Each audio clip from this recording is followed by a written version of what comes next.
आमतौर पर हमें वर्तमान में हो रही घटना, दुर्घटना के बारे में ही जानकारी होती है। भविष्य व पूर्व जन्म की घटनाओं के बारे में कुछ पता नहीं होता। लेकिन हर एक व्यक्ति के जीवन में कुछ ना कुछ घटित होता है ही। कई बार कुछ लोगों को होने वाली घटनाओं का पूर्वाभास हो जाता है। उनके पास एक विलक्षण शक्ति होती है, जिसके आधार पर भूत भविष्य में झांकने की क्षमता रखते हैं। हम अपनी 5 इंद्रियों के जरिए ही अपने आसपास हो रही गतिविधियों पर नज़र रखते हैं, परंतु किसी किसी में छठी इंद्री भी जागृत हो जाती है। कई बार परिस्थिति विशेष के अनुसार घटने वाली घटनाओं को पूर्वानुमान को संयोग कहकर हल्के में ले लेते हैं, लेकिन इस तरह की घटनाओं को देवी देवताओं की चेतावनी के रूप में समझना चाहिए कि हमारे जीवन में या किसी के भी जीवन में घटने वाली घटनाओं के लिए वो आपको आगाह करते हैं, आपको समझाने आते हैं, लेकिन अज्ञानतावश हम उसे समझ नहीं पाते। इसे ही इंट्यूशन पावर कहते हैं। मेरे पास कुछ ऐसे प्रश्न आते हैं कि मेरी इंट्यूशन पावर अच्छी है, मुझे आने वाली होने वाली हर घटनाओं का पूर्वाभास हो जाता है, ऐसे में मुझे क्या करना चाहिए? आपको होने वाली इस तरह की इंट्यूशन से सावधान रहने की ज़रूरत है। आपकी थर्ड आई एक्टिवेट है।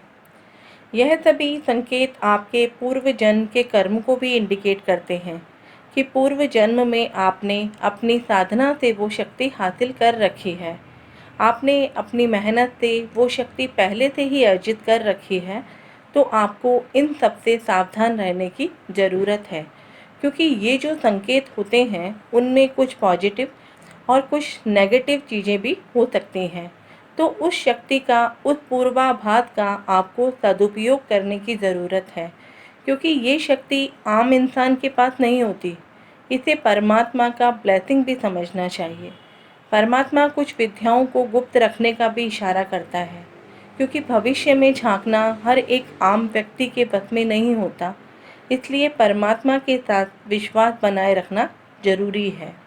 अगर आपको भी अपने इंट्यूशन में किसी का नुकसान या एक्सीडेंट दिखाई देता है, तो आप व्यक्ति विशेष को ये बात कुछ इशारे में कह सकते हैं कि उन्हें अलर्ट रहने की ज़रूरत है, जिससे उसे कोई नुकसान ना हो और आपका परमात्मा के साथ विश्वास बना रहे। लेकिन कई व्यक्ति हर बात को, हर इशारे को मजाक में ले लेते हैं और वो उसे मानेंगे ही नहीं। आप सिर्फ उसे समझा सकते हैं किसी भी बहाने से या किसी तरीके से। आपको अपनी बात सीधे तरीके से उसे नहीं बोलनी चाहिए। अगर आप ऐसा करते हो तो परमात्मा का आप पर से विश्वास खत्म हो जाएगा, विश्वास टूट जाएगा। जो किसी कारण से आपको वो शक्ति प्रदान की गई है, उसे आपसे छीन लिया जाएगा। वो शक्ति आपसे वापस ले ली जाएगी और दोबारा आपको वो शक्ति कभी नहीं मिलेगी। अगर कोई व्यक्ति आपसे खुद आगे चल कर के आपसे कुछ पूछ रहा है, जिसके बारे में आप पहले से ही जानते हैं, तो आप उन्हें इशारे में समझा सकते हैं कि आने वाला समय संभलने की ज़रूरत है, जिससे व्यक्ति विशेष को संभलने में मदद मिल सके। लेकिन आगे चल कर के आपको उसे कुछ नहीं बताना है, सीधे तौर पर आप उसे कुछ नहीं बताएं। उसे आप कह सकते हैं कि आगे आने वाला समय आपके लिए ठीक नहीं है, आप ईश्वर में ध्यान लगाएं, मेडिटेशन करें, अपना ध्यान रखें। अगर आप इन सब बातों का ध्यान रखेंगे तो आपकी ये जो पावर है, वो पावर आपकी दिन बे दिन बढ़ती ही चली जाएगी। अगर आप इस चीज़ को फॉलो नहीं कर पाएंगे, जो ईश्वर ने आपको शक्ति दी है, तो ये जो शक्ति है वो आपसे छीन ली जाएगी और दोबारा आपको ये शक्ति नहीं मिलेगी।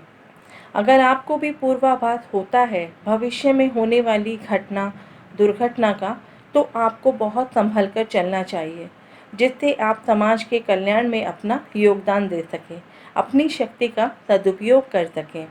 उम्मीद करती हूँ आपको ये वीडियो ज़रूर पसंद आया होगा। तो आप भी अपना ध्यान रखें, ईश्वर में अपना ध्यान लगाएं और अपनी पावर का इस्तेमाल सही जगह पर करें, ज़रूरतमंद लोगों के लिए करें। अपना ध्यान रखें, स्वस्थ रहें। धन्यवाद।